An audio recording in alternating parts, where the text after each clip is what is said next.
¿Cómo están? Bienvenidos al Colegio de Empresarios. Seguimos con nuestras sesiones de evaluación y elaboración de procesos administrativos. El tema que vamos a tocar el día de hoy va a ser pues el manual de procedimientos de una empresa. ¿Qué es? ¿Sí? ¿Para qué sirve? ¿Cuáles son los objetivos de un manual de procedimientos? ¿Cómo los podemos clasificar? ¿Existe un solo tipo de manual o tenemos diferentes? ¿Qué contiene un manual de procedimientos y cuáles son las etapas que cubre un manual de procedimientos? Eso nos va a tocar ver el día de hoy. Entonces, para empezar, podemos decir que un manual de procedimientos contiene la descripción de las actividades más importantes, repetitivas, que hace una empresa. ¿Por qué las más importantes? Porque hay actividades que no le agregan valor. Vamos a hablar de un término ahorita que se llama agregar valor. Es decir, ¿será necesario un procedimiento para cómo checar la tarjeta? Pues probablemente no. Basta con que se le explique al trabajador cómo se hace y él en automático lo irá haciendo a través de la repetición. No creo que valga la pena que haya un procedimiento pues para checar la tarjeta. ¿Algún otro procedimiento? ¿Habrá un procedimiento, por ejemplo, para cómo preparar el café? Pues tampoco. Eso no tiene nada que ver con la razón de ser de la empresa. Sin embargo, por cada área funcional de la empresa es conveniente tener un conjunto de procedimientos. Vamos a acercarnos al pizarrón y vamos a ver que una empresa, una pequeña, mediana empresa, esto es un organigrama. En estas sesiones vamos a ver un poquito de los organigramas también. Entonces tenemos un puesto de director general, ¿sí? Y vamos a tener 4 áreas funcionales. Las 4 áreas funcionales pueden ser, pues la más importante, recursos humanos. ¿Por qué le pongo RRHH? Porque cuando son 2 palabras o una sola palabra en plural, se puede abreviar así. Por eso ferrocarriles se abrevia así, FFCC. Estados Unidos, Estados, EEUU. ¿Sí? Entonces, en este caso, recursos humanos van a encontrar mucha literatura que lleva RRHH. No es un error y tampoco es que tartamudeemos, ¿verdad? Tenemos también el área de finanzas. El área de finanzas. Y también vamos a tener, por ejemplo, un área de producción, ¿verdad? Vamos a imaginar que esto es una fábrica. Y finalmente vamos a tener una de ventas y mercadotecnia. ¿Ok? Bueno, las actividades de cada una de estas áreas funcionales no son exactamente la misma. ¿Por qué? Porque hay un principio en organización que se llama departamentalización. ¿Y en qué consiste la departamentalización? Es en crear equipos o grupos de trabajo con actividades similares. Entonces, tenemos un área que se encarga de los recursos humanos, un área que se encarga pues de los dineros de la empresa, otra área que se va a encargar de la producción, de lo que ofrece la empresa. Cuando estamos en un servicio, nos dedicamos a un servicio, no hay una producción, no fabrican nada, pero sí puede haber una operación, por ejemplo. Por ejemplo, los servicios de producción de videos, ellos no fabrican un video. Hay una operación, toman los videos, los llevan a postproducción, los editan, los mejoran, les agregan música. Bueno, esta es su labor de producción, ¿sí? Y tenemos la parte de ventas y mercadotecnia, que esta no nos la podemos quitar. De hecho, todas las empresas nacen por esta razón, venden algo, ¿sí? Si no vendieran algo, pues no podríamos formar la empresa.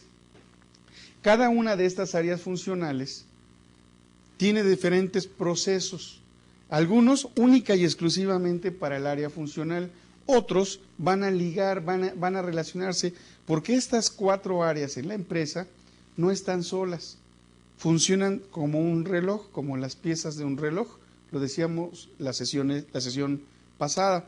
Entonces, el manual incluye, además de los puestos, el organigrama, ¿verdad? ¿Quién es quién en la empresa? Y aquí quiero hacer un pequeño paréntesis. Normalmente he encontrado organigramas donde el nombre de la persona que ocupa el puesto está así de este tamaño y el puesto con letra chiquita. Fíjense que en los organigramas tiene que ser al revés, porque lo que importa es cómo están distribuidos los puestos, no tanto quién lo ocupa. Entonces, sí es conveniente que el puesto esté con una letra mayor y abajo con letra pequeñita quién es la persona que en ese momento está ocupando el puesto. ¿Sí? Esto es una aclaración, lo vamos a ver en otra sesión cuando estemos viendo cómo diseñar los organigramas, que son de múltiples tipos, pero el organigrama de tipo vertical es el que normalmente impera. Entonces, además de ver cómo son los puestos, qué funciones tiene este puesto, qué se necesita tener para ocupar este puesto o los que siguen, también me dice qué tienen que hacer, cuál es su responsabilidad, cuál es su participación, a quién tienen bajo su mando, a quién les reportan, etcétera. Entonces, para eso me sirve un manual de procedimientos. Suelen contener información, algunos ejemplos de formularios, de su llenado también, cómo se llenan estos formularios o formas, autorizaciones o documentos necesarios, máquinas, equipos de oficina, cómo se tienen que operar, sobre todo cuando son máquinas que no son muy comunes encontrar. No necesitamos un manual de procedimientos para operar, por ejemplo, un fax o una copiadora, pero a lo mejor sí necesitamos un procedimiento para explicar cómo usamos la contraseña o clave que nos da la empresa y dónde vamos a obtener los registros de cuántas copias estamos utilizando o cómo podemos saber cuántas copias hemos tomado, etcétera, etcétera. Eso dependerá, ¿verdad?, del tamaño de la empresa. Una empresa pequeñita pues no va a tener el control de cuántas copias se toman, pero imagínense una empresa de 3,000 empleados, bueno, ya de 100, ya me fui muy largo, ya de 100 empleados, pues sí necesito saber qué departamento está tomando copias y qué cantidad de copias cuando solamente tengo una o dos copiadoras en oficina, ¿verdad? Sí es importante ver cómo se me está yendo el recurso o cómo lo estoy maximizando o en qué, finalmente. Por ejemplo, alguna vez en el área, yo he estado siempre en las áreas de ventas y mercadotecnia, me decía el director financiero, oye Carreto, estás gastando mucho papel, es más, el papel que estás gastando tú es equivalente a lo que gasta todo el resto de la compañía. Y le decía yo, sí, entregamos cotizaciones por escrito, entregamos contratos por escrito, con copias, y entregamos concursos, licitaciones, y tenemos que sacar copias. Y en ese momento como que se le prendió la luz al licenciado, ¿verdad? Se le prendió el foquito y dijo, tienes razón, qué bruto soy. O sea, estaba manejando números y estaba analizando en función de números y no había tomado algunos parámetros. Es más, cuando se pone a revisar se dio cuenta que ya estábamos ahorrando mucho papel como área, aunque sí, efectivamente, el área de ventas consume mucho papel, pero por las razones que yo les comento. Entonces, suele contenerse este tipo de información dentro de los formularios. Está aquí en los manuales registrada y sin distorsión la información básica, lo que me sirve a mí para ejercer mi función, mi puesto, sin tener problemas, sobre todo cuando soy nuevo y hay procedimientos que no conozco y no hay en ese momento a quién acudir para que me lo explique, puedo tener acceso a los manuales de procedimientos. Hoy en día es muy sencillo porque los manuales de procedimientos están en el internet, en el intranet, de la empresa, o en algunos casos le dan a uno un CD que se va actualizando conforme van cambiando o actualizándose los procedimientos, ¿sí? Entonces tiene información básica del funcionamiento de todas las unidades administrativas con todas sus áreas, departamentos, supervisiones, gerencias. Facilita las labores de auditoría también, sobre todo cuando son auditorías de calidad. ¿Por qué? Porque un principio de calidad es escríbelo, pero primero escríbelo. Escribe cómo haces las cosas. Y luego que escribiste cómo haces las cosas, hazla tal como la escribiste. Pero primero se escribe lo que estoy haciendo, ¿sí? En muchas empresas van al procedimiento y dicen, es que así dice el procedimiento y así tiene que ser, aunque el resultado sea negativo, ¿ok? Entonces, cuando hago yo algo y no tengo un procedimiento, pues primero escribo cómo lo estoy haciendo, sin importar si está bien o está mal. La función del auditor o del analista de sistemas es el que va a determinar si ese es el mejor procedimiento que pudieran tener o habría necesidad de hacer cambios, ¿ok? ¿Por qué son útiles los manuales de procedimientos? Bueno, pues Pues porque nos permiten conocer el funcionamiento interno de una empresa en lo que concierne a la descripción de tareas, ubicación, requerimientos, incluso las jerarquías, los puestos, los gerentes, los jefes, etcétera. Nos ayudan en la inducción al puesto. Cuando llega alguien nuevo, pues con un manual de procedimientos podemos explicarle mejor cuáles son sus funciones, qué reportes tiene que entregar, con qué frecuencia, a quién se los tiene que entregar, dónde están los formatos que tendrá que utilizar, etcétera. Porque en forma detallada describen las actividades de cada uno de los puestos, ¿sí? Cada uno de los puestos diferentes, quiero hacer la aclaración, porque si tengo 20 secretarias en una empresa, no tengo 20 procedimientos para las 20 secretarias. Tengo un procedimiento de actividades secretariales que abarca a esas 20 secretarias. No tenemos que repetir por cuántas personas haya. Es una sola forma de hacer las cosas para trabajos similares. Un manual de procedimientos, entonces, lo podemos definir como el documento que contiene la descripción de actividades que deben seguirse en la realización de las funciones de una o más unidades administrativas. Una unidad administrativa que normalmente no le fallan los procedimientos es a producción. ¿Por qué? Pues porque es muy delicado. Hay que operar maquinaria, hay que verificar los productos, hay que analizarlos, hay que certificar la calidad de la materia prima. Son muchas cosas muy específicas de hacer y que cada empresa tiene su propia manera de hacerlo. Si no tuvieran procedimientos, la persona nueva tardaría mucho tiempo en aprender estos mismos. Por esa razón, es aquí donde más procedimientos encontramos en la mayor parte de las empresas.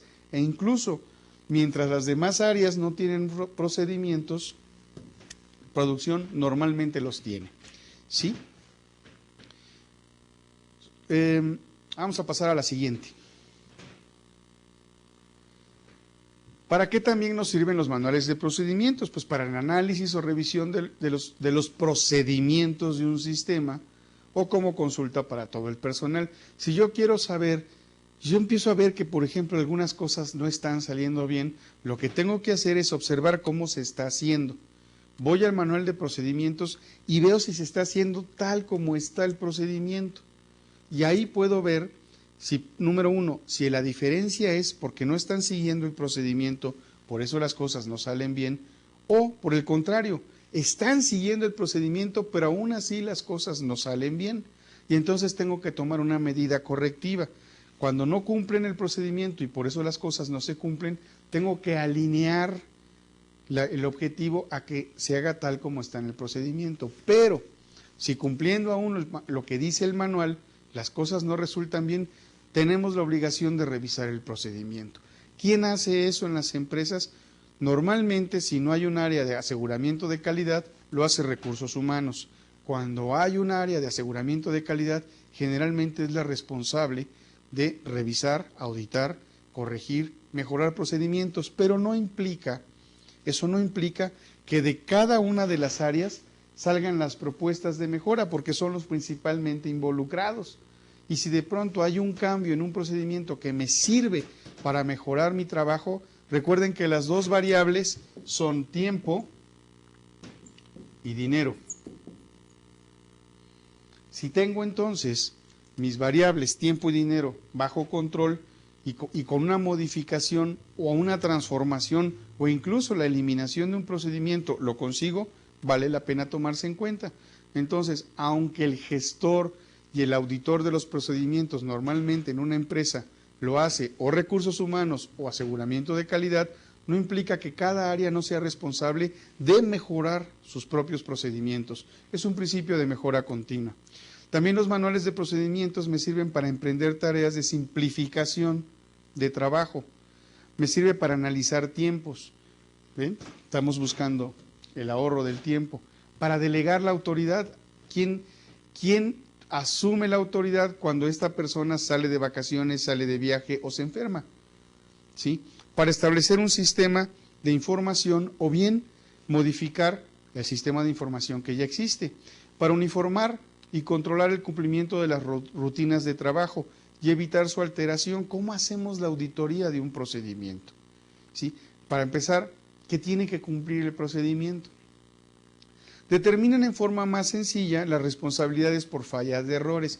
Por ejemplo, casi todos ustedes, si no han ido a un McDonald's, han ido a un Burger King, a un Chas o algo equivalente. Y normalmente, la persona que está en la caja en algún momento le dice, por $1 le hacemos más grande, y es casi la cantaleta general, y algunas veces dirá uno, y siempre con lo mismo. Eso es un procedimiento.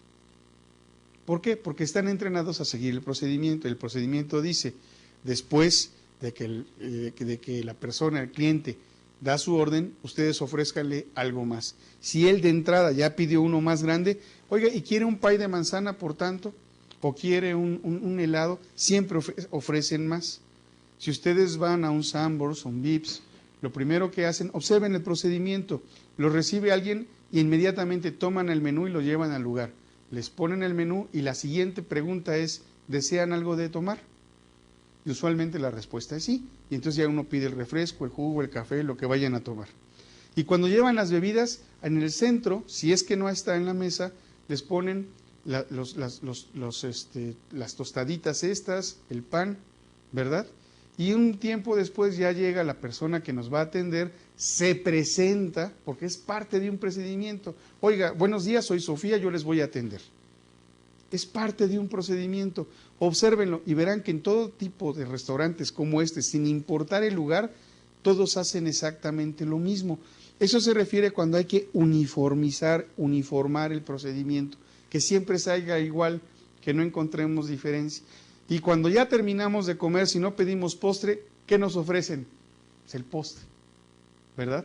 Y si no tomamos postre, nos preguntan, ¿quiere más café? Para los que están tomando refresco, ¿quieren algo más? Y si ya la persona se cerciora de que no vamos a desear nada más, llegan unos minutos después y dice, aquí está su cuenta, pero sigo a sus órdenes. ¿Por qué nos entrega la cuenta? ¿Porque ya quieren que nos vayamos? No. Bueno, la realidad es que sí, para que puedan seguir vendiendo, pero nos entregan la cuenta para que no tengamos que buscarla y ella se pueda liberar un poquito de nuestra mesa y atender a los demás clientes, a los que están llegando.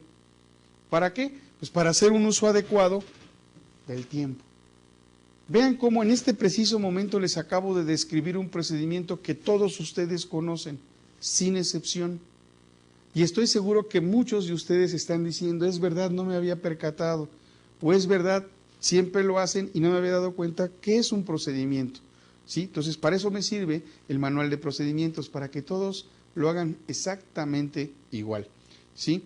También me sirve para determinar una forma más sencilla, de una manera más simple, cuáles son las responsabilidades por fallas o errores, quién tuvo la culpa haciendo qué, ¿verdad? También se han fijado que de pronto llega el capitán de meseros o el jefe del piso en ese momento y nos pregunta, ¿le están atendiendo bien? Cuando llegamos a la caja a pagar, si es que no lo pagó la mesera, ¿verdad? Cuando llegamos a la caja a pagar, nos preguntan, ¿fue todo de su agrado? Y en Sanborns hay un sistema, no sé si lo han notado. Si nosotros decimos sí, todo estuvo bien, ¿cómo fue su servicio? No, pues estuvo bien. Inmediatamente nos dan un librito para que pongamos que se estuvo bien. Y si decimos que no, ¿qué creen que pase? Digan que no algún día, digan que no les gustó algo y a ver qué sucede. Tiene que suceder algo porque es parte del procedimiento. Se los dejo así como curiosidad la próxima vez que vayan con el novio o la novia a un Sanborns, digan, no, fíjense que el café estaba muy frío. ¿Sí? No es culpa de la mesera los atendió bien, ella no tiene que preparar el café. Digan que no, pero no expliquen por qué. Y a ver qué hacen, nada más por conocer cuál es el procedimiento cuando las cosas salen mal. ¿Sí? Cuando veamos diagramas de flujo, vamos a ver que hay condicionantes. Viene el diagrama y este rombo significa una pregunta y tiene una salida que puede ser si se cumple o si no se cumple. Entonces la pregunta es, ¿fue de tu agrado o fue de su agrado? ¿Verdad? Fíjense que estoy ya dibujando, ¿sí? Estoy haciendo el diagrama de un procedimiento. Si dice sí, entonces ponga una firma, ¿no? Ponga una recomendación. Y si dice no, ¿qué pasa si dicen no? ¡Wow! Entonces se los dejo así como curiosidad para que en el fin de semana más próximo hagan la prueba. No gasten mucho, no tampoco, no vayan a echar a mí la culpa de su economía, ¿verdad? Entonces, pero son procedimientos. Dense cuenta que con solo observar podemos ya escribir un procedimiento. Porque como tienen que ir a las empresas, nos digan, ¿y qué les voy a hacer? ¿Cómo lo voy a hacer? ¿Qué tengo que decir? Observar. Y se vale preguntar. Por eso les digo yo, digan un día que no, a ver qué pasa, a ver qué cara hace la cajera, a ver si se queda impávida y no sabe qué hacer. O si bien les dice, de todas maneras, pongan su comentario, ¿sí? Y luego, pues, vamos a ver qué sucede. Vayamos viendo y descubriendo los procedimientos de atención al cliente de otras áreas, por ejemplo, ¿sí? Les va a servir para sus actividades de aprendizaje. ¿Ok? Bueno, vamos a seguir adelante. Ya habíamos dicho que un manual nos facilita las labores de auditoría, el control interno, su evaluación, aumenta la eficiencia de los empleados. Esto significa que hace un mejor uso de los recursos. Les indica también lo que deben de hacer y cómo deben de hacerlo. Ayuda a la coordinación de actividades y así, cuando vemos un manual, oye, este mismo lo está haciendo esta área, y entonces evitamos duplicidades. También es la base para el análisis posterior del trabajo. ¿Y cuál es el fin que persigue? Pues mejorar los sistemas. Un manual de procedimientos contiene todas las actividades que deben seguirse para la realización de las funciones de una o más unidades administrativas. Eso ya lo habíamos comentado antes, ¿sí? El manual incluye además los puestos o unidades administrativas que intervienen precisando su responsabilidad y participación. Nos dice qué hacer, nos dice qué perfil tiene que tener la persona que hace eso, qué experiencia, ¿sí? Y luego también nos dice cuál es el objetivo que está persiguiendo, para qué están haciendo eso. Fíjense todo lo que información que tienen un manual. Por eso muchos dicen, ay, es que un manual es un librote así engorroso. No, claro, el de toda la compañía, pues sí, debe de ser una cosa enorme, pero para cada área solamente lo que necesitan en cada unidad de trabajo. ¿Sí? En un manual de procedimientos se encuentra registrada y transmitida sin distorsión la información básica referente a cómo funciona la unidad administrativa que está utilizando ese manual. Facilita las labores de auditoría, de evaluación, control interno, vigilancia, conciencia de los empleados, etcétera, etcétera, etcétera.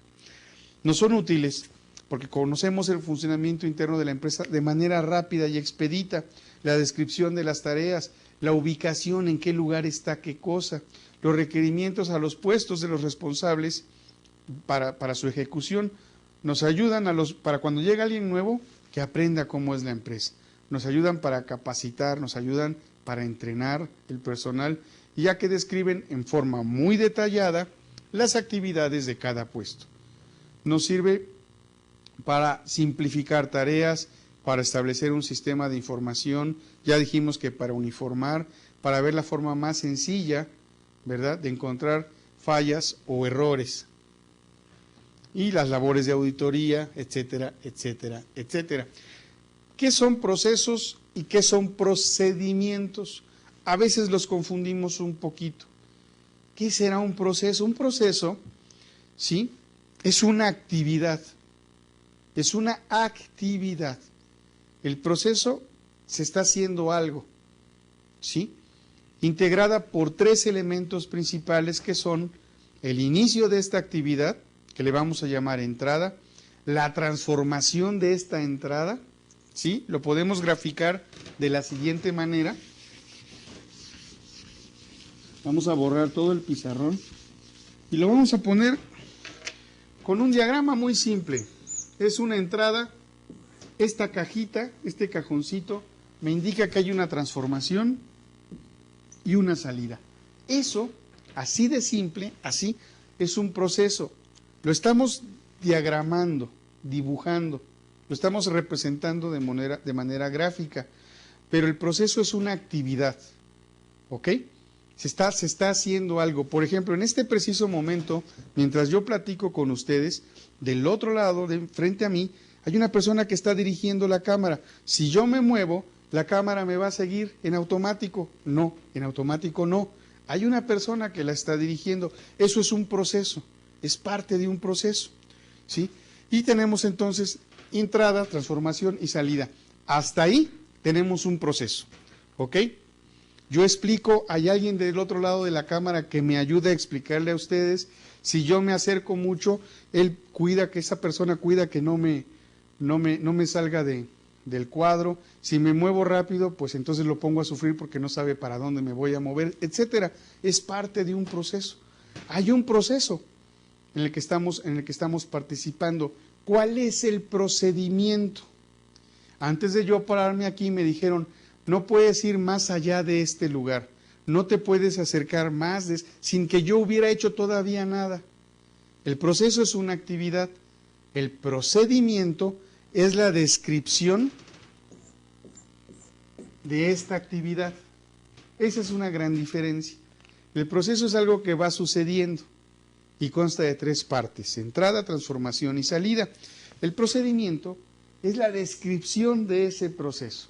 Entonces, cuando yo llegué aquí, me dijeron, por ejemplo, no te muevas de tal lugar porque entonces la cámara te da más sombras. O no avances hasta acá porque ya quedas muy cerca de la cámara y estás muy feo, ¿sí?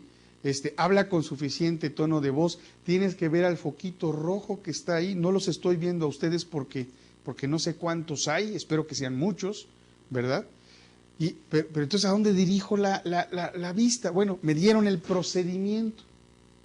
¿Qué debo de hacer? ¿Hasta dónde moverme? Manejarme con cuidado, no estarme cambiando de posición, porque entonces vuelvo loco a la persona que está allá, ¿verdad? Es más, se lo estoy haciendo ahorita de broma, ahora le voy a hacer como Michael Jackson, ¿no? Para atrás. Entonces, pero me dieron un procedimiento a seguir. No me lo dieron por escrito, simplemente me lo dijeron. Y nosotros con la práctica vamos siguiendo el procedimiento, ¿sí? Así funcionan todas las cosas. Como podemos ver, podemos encontrar procesos y sus procedimientos en todas partes. Un procedimiento, entonces, administrativo es el cauce formal de toda la serie de actos, de todos los procesos, de muchos procesos. Un conjunto de procesos y procedimientos me forman un sistema. ¿Ok? Entonces, es el cauce formal de la serie de actos en lo que se concreta la actuación administrativa. ¿Con qué? Con un propósito, con un fin, con el propósito de lograr algo o para cumplir los objetivos de la empresa. Un procedimiento administrativo, pues es un conjunto de muchos procedimientos. Ahora, ¿cómo los podemos clasificar? Bueno, por su contenido, tenemos procedimientos que me dan la historia de la empresa, organización de la empresa, políticas de la empresa, procedimientos de la empresa, manuales de puestos, manuales técnicos o de contenidos múltiples que tratan de lo que acabo de mencionar o todo ello, ¿sí? Incluso un manual muy grande que abarca todo se le llega a llamar manual de la organización. Por su función, acuérdense de las áreas funcionales que puse hace rato, pues podemos tener manuales de procedimientos para ventas, para compras, finanzas, para el personal, crédito, cobranza, cualquier función que tenga la empresa. Y tenemos generales que pueden tratar de 2 o más funciones de las que acabamos de mencionar. Por el alcance, dentro de la organización pueden ser microadministrativos porque solamente cubren un área, una porción, o pueden ser macroadministrativos porque afectan a toda la organización. Si afectan a toda la organización, es macro. Si afecta una pequeña parte o una gerencia, es micro. Si afecta a 2 o 3 gerencias, pero no afecta a toda la organización, le podemos llamar meso. Meso administrativos. Meso en italiano significa medio. Entonces, si tenemos un micro y un macro, pues debemos de tener un término medio. Entonces, un manual que ubica o afecta a 2 o 3 áreas, de verdad, áreas funcionales, le podemos llamar mesoadministrativo. Esta palabra en administración privada no se utiliza más en administración pública. ¿Por qué? Porque lo macroadministrativo sería a nivel federal, el mesoadministrativo sería a nivel estatal y el microadministrativo sería el nivel municipal. Como pueden darse cuenta, bueno, por esa razón no se utiliza tanto en las empresas. En las empresas tenemos micros y macroadministrativos. ¿Qué tiene que contener un manual? Váyanse preparando porque ustedes tienen que preparar uno chiquitito. Ya les había yo dicho que debe de ser una área con un jefe de esa área y 3 personas o 2, ¿ok? No menos. Pero 3 personas o 2 haciendo cosas diferentes. No vayan a hacer la trampa de que tres secretarias, ¿no? Y hacen un manual y lo repiten 3 veces, ¿no? O una descripción y la repiten 3 veces. Son 3 personas haciendo cosas diferentes. Entonces, sí, yo sé que algunos están riendo y dicen, ay, ¿qué pasó? Pues si no somos tan, pues yo sé que no son tan, pero a veces sucede, yo sé por qué se los digo, ¿sí? Y sucede hasta en las mejores universidades, no se crean. Todo manual, bueno, para que me crean, hasta en las empresas sucede. Sí, me ha tocado empresas que tienen un procedimiento repetido varias veces. ¿Por qué tantos? Es que este es para la secretaria del director, este es para la secretaria del director de finanzas. Oye, pero se hacen lo mismo. Sí, pero es diferente área. No, basta con uno. Ok, pero cada quien tiene su manera también de matar pulgas en este negocio. ¿Qué debe de contener un manual? Primero, la identificación. ¿Manual de qué? Un contenido o un índice para poder yo buscar y no estar perdiendo el tiempo leyendo.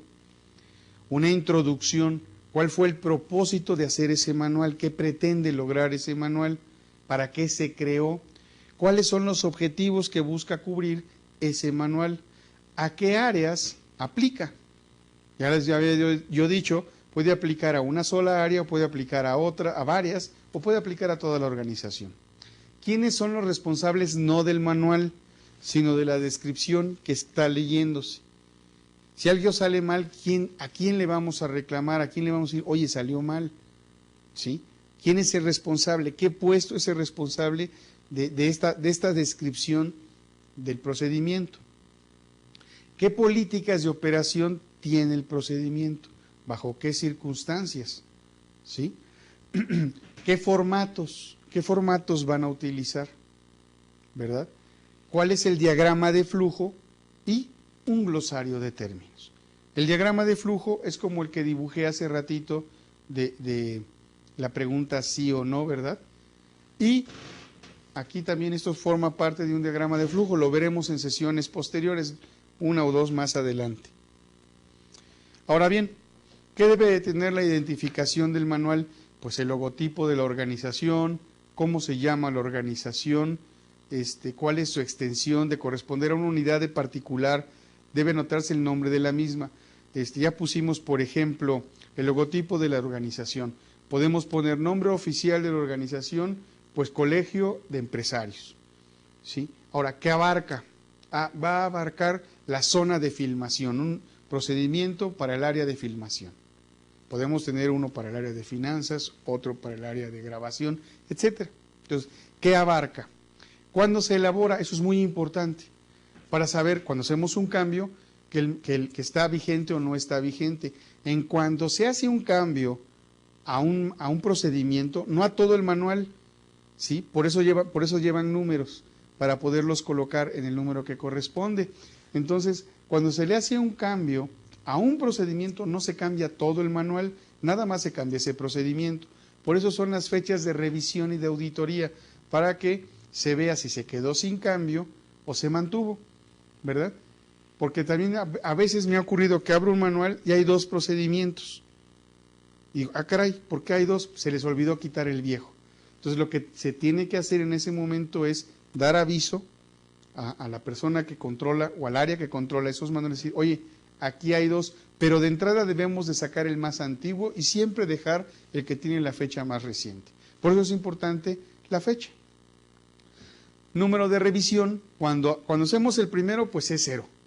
Cuando hacemos una primera revisión con una mejora, pues ese será el 1, 2, 3, y las personas que controlan los manuales saben cuántas revisiones se han hecho, ¿sí? Luego viene las unidades responsables de su elaboración, quién elaboró el manual, quién lo revisó y quién lo autorizó. Puede ser todo el manual o puede ser nada más una descripción. La descripción de lo que tiene que hacer la persona que está en la cámara, el cameraman, ¿verdad? O camarógrafo, como decimos acá en México, los cuates, ¿verdad? Pues a lo mejor la descripción la hizo el director general o la pudo haber hecho el director coordinador académico, no importa, pero debe haber un responsable. ¿Por qué? Porque si hay duda, a él se le puede acudir para aclarar la duda. Esa es la razón, ¿ok? Y la clave de la forma, del formato que se está usando. Porque luego le pueden decir, usa el formato ese que usamos para ver cuál es. Entonces, si lo numeramos, si le damos una clave, y somos una empresa muy grande, pues ya si le dicen, es el formato C327-C, ya la empresa sabrá qué significa eso, no importa. Entonces yo voy, busco dónde están esos formatos y ya los puedo tener. Por eso es más fácil ponerle una clave que buscar todo el nombre. Es más fácil buscar por números. El índice o contenido, la relación de los capítulos y páginas correspondientes que forman el documento. Debe haber un prólogo o una introducción. Es una pequeña exposición sobre el manual, su contenido, el objeto, las áreas de aplicación, la importancia que tiene, cuántas revisiones se han hecho, la actualización. Puede incluir un mensaje del gerente general, del director general, ¿verdad? Donde nos desea un buen uso del manual o nos dice cuáles son los objetivos de la empresa, lo que cada gerente general desee. Una vez me encontré un manual de operación que decía, háganle. Ese era el anuncio esa era la frase del director general. Al final, el director general, las palabras del director general nada más decía, háganle, punto. ¿Por qué? Porque era su frase muy común. Terminaba una junta y decía, háganle. O sea, ya, pónganse a trabajar, pues, háganle, decía. Y se nos quedó, ¿no? Y yo todavía alguna vez cuando me llegan, oye, hágale, ¿no? Ya se me quedó. Objetivos de los procedimientos. ¿Para qué es ese procedimiento? Explicar qué se pretende conseguir con ese procedimiento, con el cumplimiento de ese procedimiento. ¿Sí? El objetivo del manual, ya lo había dicho, lo repito, es uniformar y controlar el cumplimiento de las rutinas de trabajo. La rutina porque se repite una y otra vez. Pero a veces la repetimos tanto que empezamos a obviar pasos. Por eso se debe de revisar y por eso se deben de hacer auditorías. Y empezamos a obviar pasos y no nos damos cuenta por ceguera de taller, que la ceguera de taller se presenta cuando hacemos una cosa tantas veces que ya no le ponemos la misma atención, lo hacemos en automático. Por ejemplo, vamos manejando, suena nuestro celular y como ya sabemos manejar muy bien, lo contestamos en automático y vamos manejando, pero solo tenemos dos manos. Y si el auto es manual, tengo tres opciones: dirigir el volante, contestar el teléfono o hacer el cambio de velocidad. ¿Qué hago? ¿De qué me deshago? Bueno, para algunos es un problema. Para algunos es un problema porque traen una mano y la palanca de velocidad andan manejando con la palma de la mano, etcétera. Por eso suceden los accidentes. Bueno, lo mismo sucede en las empresas. De pronto estamos llenando un formato, nos llaman por teléfono, se nos olvidó que había lugares o cuadros vacíos, firmamos y lo mandamos y ya mandamos un formato incompleto. Sucede, ¿sí? Y no por mala fe, sino a veces por carga de trabajo, por distracción o simplemente porque se hace tantas cosas al mismo tiempo que ya algunas las empezamos a obviar. Dije obviar, no a odiar. Área de aplicación y o alcance de los procedimientos. ¿Hasta dónde llegan? ¿Dónde se aplican? Bueno, el área de aplicación es la esfera de acción que cubren los procedimientos. Pueden ser macros para toda la organización, pueden ser micros para alguna parte de esta organización, ¿sí? Entonces, también los responsables. Los responsables son las unidades administrativas o puestos que intervienen en los procedimientos en cualquiera de sus fases. tenemos políticas y normas de operación. Fíjense que a veces confundimos las políticas con los reglamentos. La política es la manera en que actúa la empresa que va a afectar al exterior. Voy a poner una política de empresa. No aceptamos cheques posfechados. Eso es una política. ¿Sí? Las políticas afectan al exterior de la empresa. Tenemos por política tratar a nuestros clientes con respeto. ¿Sí? Eso es una política. Las políticas son instrucciones hacia todo el personal de la empresa, pero que va a afectar al exterior. ¿Sí? Déjenme recordar otra, así como la de que no aceptamos cheques posfechados. Bueno, los días de pago, ¿sí? Los viernes de 2 a 4 de la tarde y se acabó, ¿no? Es una política de la empresa.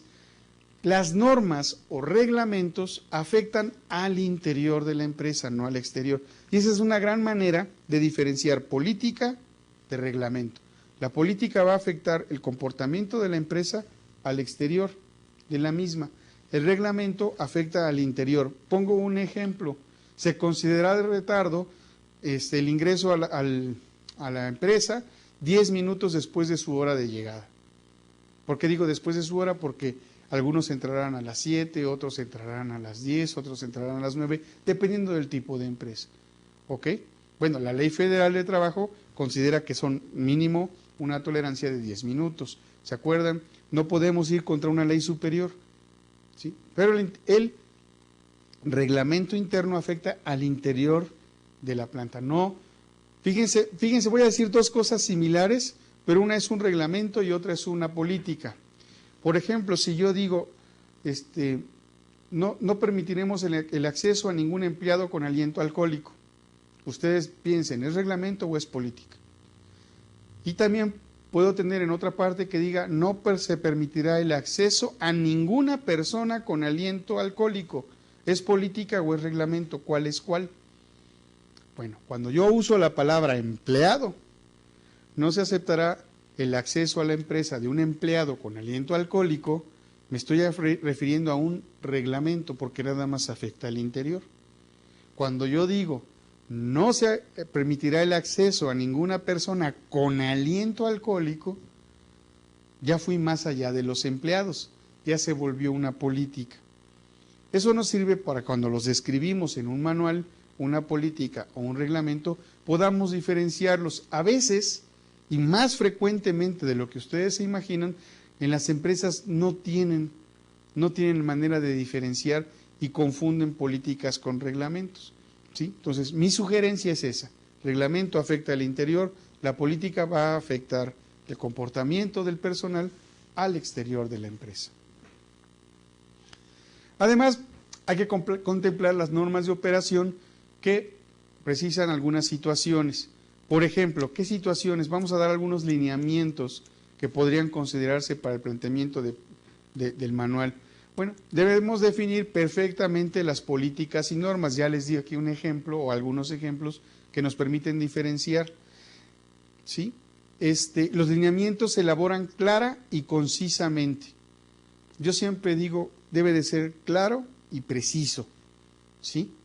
Entonces, claro y concisamente, a fin de que sean comprendidos incluso por personas no familiarizadas con los aspectos administrativos o con el procedimiento mismo. Cuando escribimos un manual, lo escribimos para que lo entiendan todos. No es un tratado de literatura. No nos van a dar ningún premio, ¿verdad?, por escribir un manual de procedimientos. ¿Sí? No vamos ni siquiera a aspirar al Nobel de literatura. No es para eso. Tiene que ser muy claro. Hablar con la manera que tenemos de hablar, más familiar, más comúnmente conocida. Obviamente sin groserías y sin faltas de respeto, ¿verdad? Pero debe de ser un lenguaje muy sencillo que todos puedan entender. ¿Cómo podemos probar un procedimiento? Algo que yo hacía en las empresas, iba yo con el vigilante de la entrada y le decía, a ver, señor Manuel, dígame por favor si está claro lo que dice aquí, ¿qué tengo que hacer? Pues mire, Inge, tiene que hacer esto, y si no, a ver, déjeme leerle otra. Pues tiene que hacer esto otro. ¿Sí lo entiende? Sí. Había veces que me decían, no le entiendo.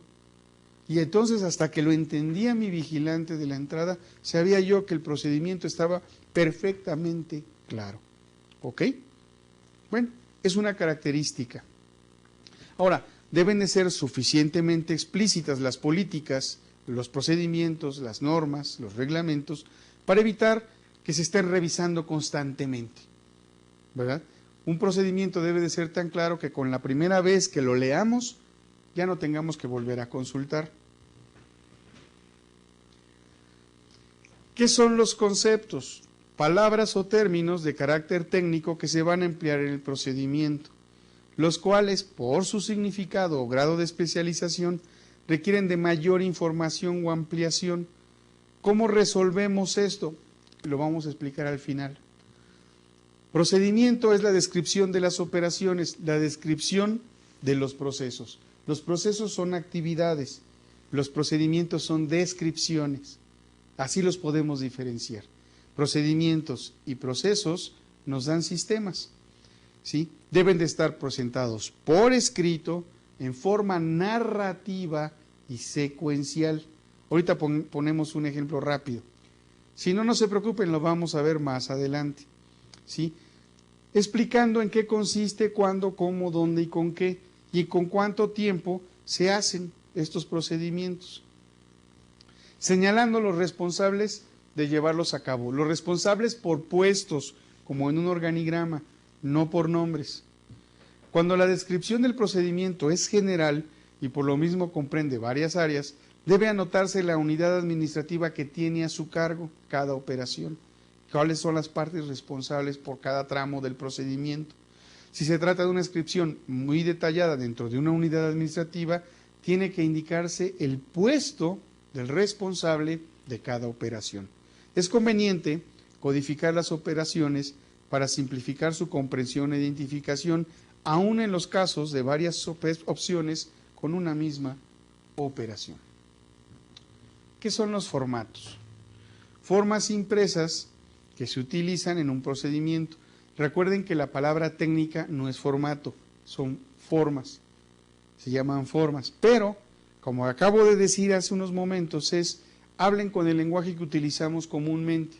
Entonces, en los procedimientos no nos vamos a referir a las formas, que es el nombre correcto administrativo, sino a los formatos, que es la palabra que todos entienden.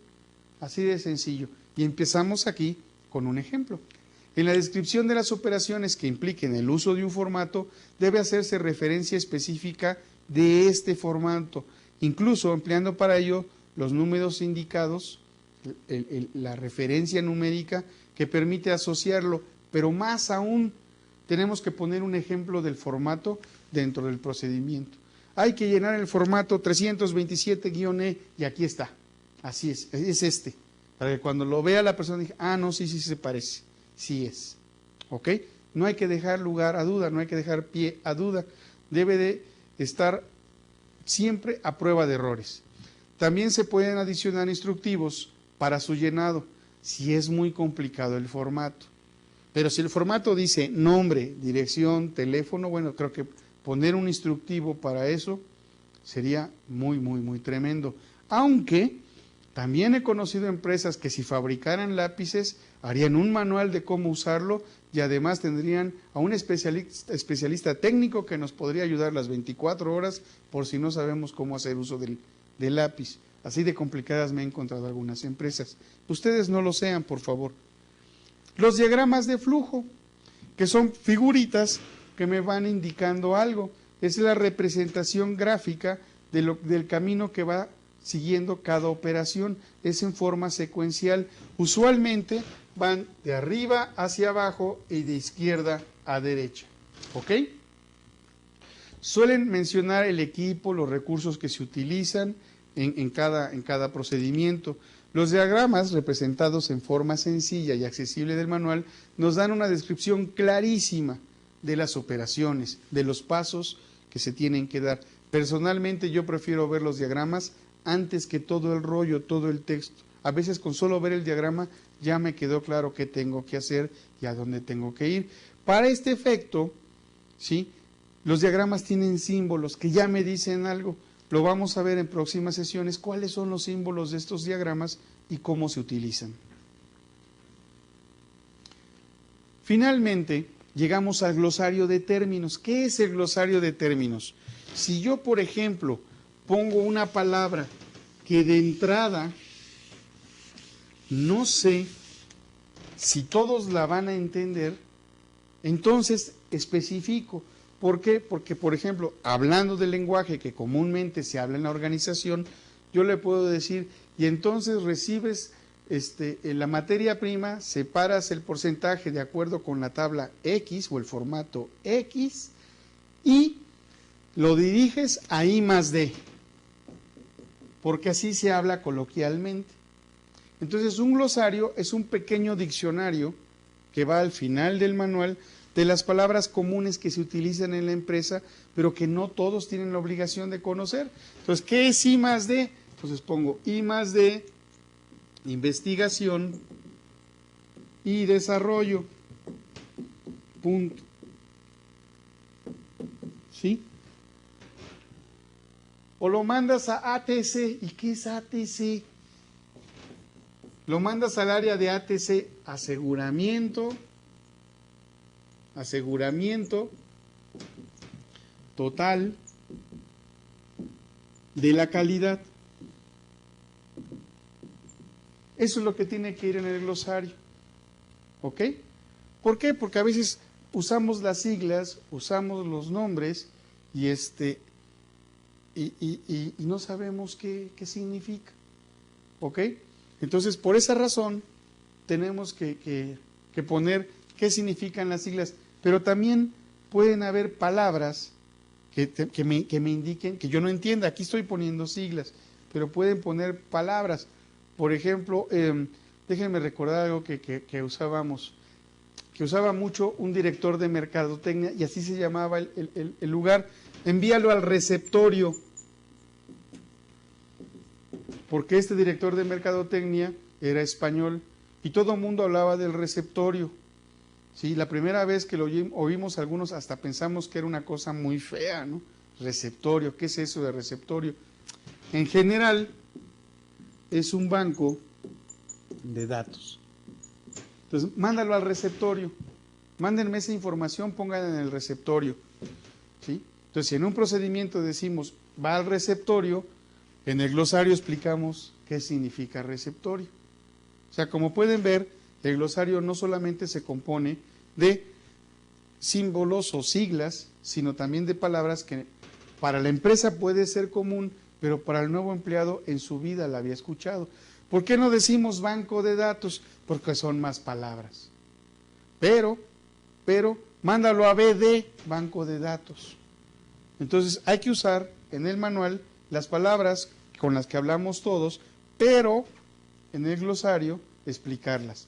En los diagramas de flujo nunca se hacen abreviaturas, siempre se pone la palabra completa. En los diagramas de flujo, en la descripción del procedimiento pueden existir estas abreviaturas cuando son de uso común por un área, ¿sí? Pero no son del uso común de todas las demás. Entonces van al glosario en orden alfabético como si fuera un diccionario y rápidamente pues ya sabemos de qué está hablando. ¿Se acuerdan ustedes que en la sesión pasada yo les dije me levanto, ¿verdad? Me levanto, levantarse, bañarse, desayunarse, antes de desayunarme, vestirme, ¿sí? Vamos a poner vestirse, ¿verdad? Y la siguiente era desayunarse y finalmente salir. ¿Qué es esto? Estas son mis actividades. Esto es mi procedimiento. Este es mi procedimiento para salir a trabajar. ¿Ok? Fíjense que ahora lo puse de otra manera. Aquí le voy a poner inicio. Y si se fijaron al final, puse también un elipse. Y aquí digo, mi primera actividad es esta, mi siguiente actividad es esta, mi siguiente actividad, y las he ido agrupando. ¿Qué tenemos aquí? Tenemos nuestro primer diagrama de flujo. Ya hicimos nuestro primer diagrama de flujo de una actividad diaria. ¿Cómo sería el procedimiento? ¿Cómo describiría yo? Describiría, número 1, levantarse. Número 2, bañarse. Número 3, vestirse. Vestirse. Número 4, desayunarse.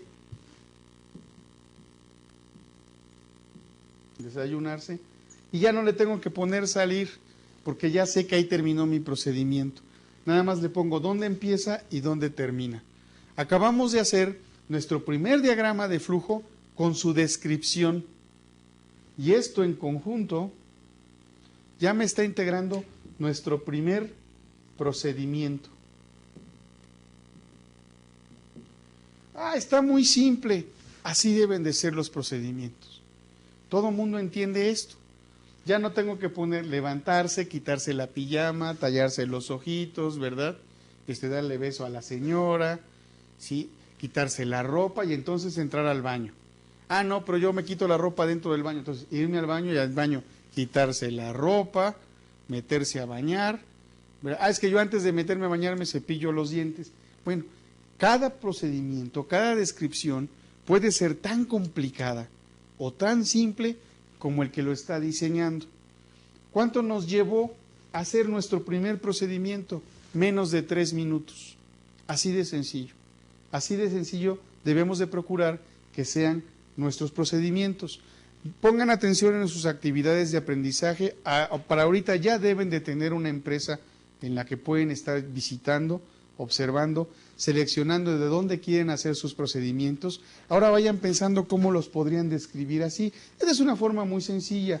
Después vamos a ver que en algunos procedimientos se comienza a complicar un poco, pero para ustedes nada es difícil.